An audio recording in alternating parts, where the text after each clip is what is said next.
What's up, y'all? This is Johnny Jones. How y'all feeling? Y'all good? Man, y'all remember when Lil Wayne started to flood the streets? Mixtapes, features, remixes. Wayne was already established with Cash Money Millionaires, but when everybody left on the label, nobody expected him to carry Cash Money on his back. When all that shit took place, bro, kind of fuck with me because I never thought it could happen. So when it did happen, the same day it happened, Wayne came to me like, because I was in my feelings about this shit, like, y'all niggas know what it is. Nigga, y'all know what it is. Y'all know what it is. He was like, man, fuck them niggas, man. Right. I'm better than all them niggas together anyway. Right. That shit woke me up. Right. I said, you know what? You right. Fuck them niggas. Let's go. And that shit turned me up. We ain't never looked back. You said, man, fuck them niggas. I remember that. I'm better than all them niggas anyway. I remember that, yeah. Lil Wayne's work ethic was crazy. He had a chokehold on the game. A couple days ago, Tiger chopped it up with Mike Tyson and talks about his Young Money days. Back then, when they were in the studio, he explained Lil Wayne's discipline in there. Check this out. Dickie would bring in beats. He'd be like, these beats is whack. That verse is whack. Like, he'll, you know what I'm saying? And I used to, and kind of for him, it was like, if we all sitting in the studio, it was like, you better just be writing a verse.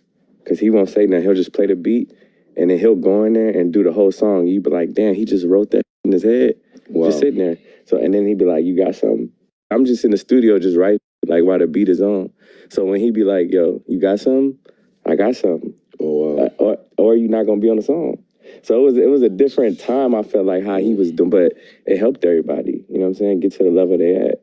Tunchi been in the game since a youngin'. If he kept making music all this time, it makes sense that he got better. But the discipline though, apparently Trilogy Bun B had something to do with it. Wayne being 14 at the time, it was important for Cash Money CEOs Birdman and Slim to keep him focused with the potential he had to become that nigga one day. Check this out.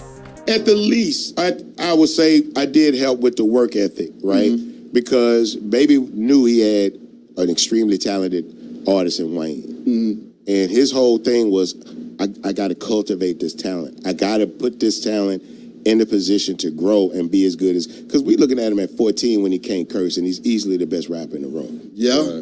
Right. Yep. So at 14, I'm serious. Yep. At 14, he's easily the best rapper in the room. And it's like, and he's not cursing, but you get the gangster tone from the verse without him even have to curse. I say, when the nigga when the nigga's allowed to curse, it's gonna be a problem. It's gonna be a problem. Yeah. You know? So Stunner was like, how do we nurture this talent? My whole thing was just keep him in the studio. Mm-hmm. Whatever it is he want to do, let him do it in the studio. Mm-hmm. So that when he try to do it away from the studio, it feel different. It feel weird. It's foreign. It's a foreign environment. He want to hang with his partners, let them niggas come hang in the studio, but they got to rap too. Mm. They ain't got to be good, but they got to rap too. Mm-hmm. You know what I'm saying? Because if they not rapping, they're going to take his mind off rapping and want to go somewhere else. All right? If he wants some little girls to come by, meet him at the studio. Yep. They want to play Madden and video games, meet him at the studio. He get old enough, they want to smoke weed, do all that shit, smoke it at the studio. Now the studio is the safe space. Mm. You feel protected in the studio.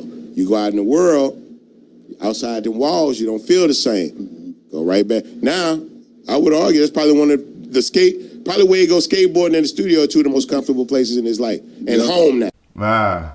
The studio became a comfort zone. All those stories that was happening in the studio, there was a recording booth not far away. He really lived it.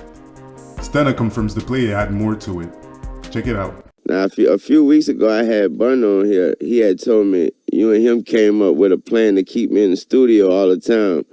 I ain't never knew nothing about that. What he was talking about? What's the reasoning behind that? What are you talking about? I really used to speak with Bun a lot, like just asking. You know, they was up before us, right? And he was one of the first niggas that ever really embraced us. Exactly. Yeah, he did.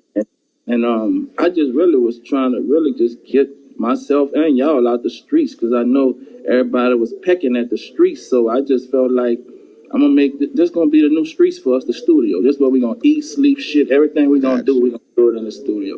At the end of the day, Birdman knew what he was doing. From that era, only Cash Money was able to reinvent themselves and still be here today. Remarkable. The label also sparked the careers of Drake and Nicki Minaj. You might have heard of them. out this year. I'm betting all my money on you. And I signed a $30 million deal 3 years ago, homie. Come back up here. Come back up here. Listen. Shout out to Bun B though. It makes sense that he was the one presenting the I Am Hip Hop Awards to Lil Wayne in 2018. Full circle. Shout out to Trill Burgers too. Alright, that was it. Thanks for watching. Like, subscribe, comment. This was Johnny Jones chopping it up with you. Be safe out there. Love.